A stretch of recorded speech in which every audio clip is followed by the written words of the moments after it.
Most professionals operate under a dangerous assumption that balance is a static baseline, a safe harbor we naturally return to once a disruption passes. The Meru Flow theorem treats absolute, static balance as a dangerous illusion. It provides a methodological framework to codify the mechanics of human equilibrium and systemic resilience. Entities, whether human individuals or multinational corporations, are living systems. By definition, they are constantly in motion. This analysis constructs the topological map of the Meru Flow. It provides an objective methodology to map and navigate behavioral chaos. Attempting to hold perfectly still within a dynamic system does not create stability. It guarantees eventual systemic fracture. This animated diagram visualizes the true baseline of equilibrium, which the theorem calls the thin line. It is a narrow, precarious threshold suspended between states. True stability requires continuous, intentional navigation of displacement. Movement off this baseline is governed by forces of systemic noise. The first vector is drift sense, the exogenous pull from unpredictable environmental frictions.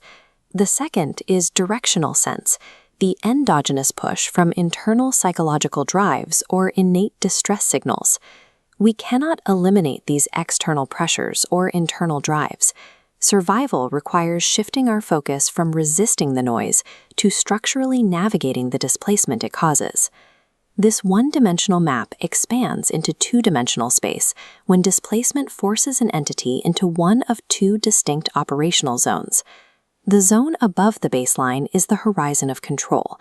This is a space entered through reactive movements designed to micromanage variables.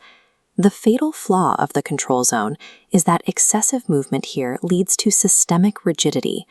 The zone below the baseline is the horizon of freedom, or the unknown. It represents entirely unmapped operational territory. Despite its uncertainty, it is the superior trajectory for generative expansion. Its openness contrasts sharply with the paralyzing constraints of control. Seeking absolute control renders a system brittle and incapable of adaptation. Structural advancement requires deliberately stepping into the unstructured void of freedom. There is a strict condition for survival in the freedom zone, dictated by the Genesis rule. The Genesis rule states that the outcome of entering the unknown depends entirely on the entity's initial conditions of departure. A successful outcome is called generative expansion. This occurs when an entity steps into freedom from a state of true objective balance. True balance requires the absolute absence of panicked friction before moving. The failure state, systemic collapse, happens when pushed into freedom prematurely by hidden friction. The mechanical consequence is severe. The entity's core shatters completely. Those shattered pieces then fall away from the operational baseline entirely, descending into a state that theorem calls nothingness. Pivoting into unknown markets or new life chapters out of panic or hidden distress splinters the core identity and precipitates a freefall. Human psychology typically perceives hitting rock bottom or suffering a systemic collapse as a fall into an empty, inescapable vacuum. The Meru Flow theorem redefines nothingness as the vertical node network. Because the core identity has fractured into shards, these fragments become inactive connection points suspended in a three-dimensional grid. Nothingness is simply the topological map of these dormant potentials. Once shattered, the entity enters the suspension state constraint. You are trapped in this grid, mechanically unable to simply drift back up to the original thin line. Standard recovery methods fail within this specific topology because they attempt to return to the previous state, ignoring the fact that the system is currently fragmented. Escaping a collapse requires a new architectural approach. You are suspended in a grid where the past cannot be recreated.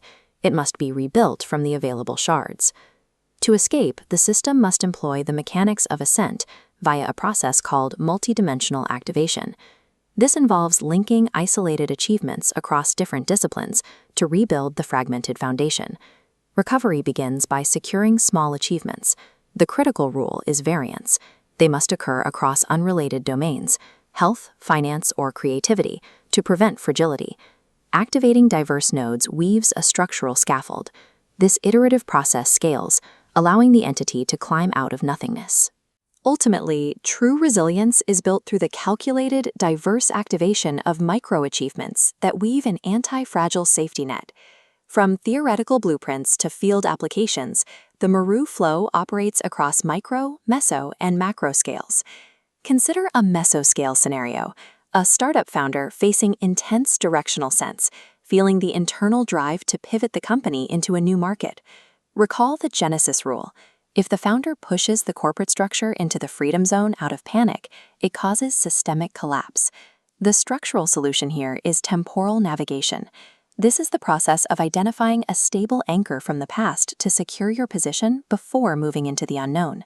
The founder executes this by identifying a past retrieval tool, like a previously proven undeniable revenue model. This anchored node acts as a bridge. It converts market friction into a scalable growth engine without shattering the core identity of the business. Implementing the Meru Flow carries a specific trade-off, an immense cognitive load. Operating the system requires high metacognitive awareness and absolute mastery of its terminology. There is also the risk of over-intellectualization. Users can trap themselves by mapping the theoretical knots instead of executing the required actions. Furthermore, the entire system fails without radical honesty. The entity must accurately diagnose its own hidden frictions and strip away ego to see reality exactly as it is. When applied rigorously, the Meru Flow transforms systemic friction into raw fuel for nonlinear structural ascent. Equilibrium exists as a precarious scaffold under continuous construction. The fall is inevitable, but the ascent is architectural.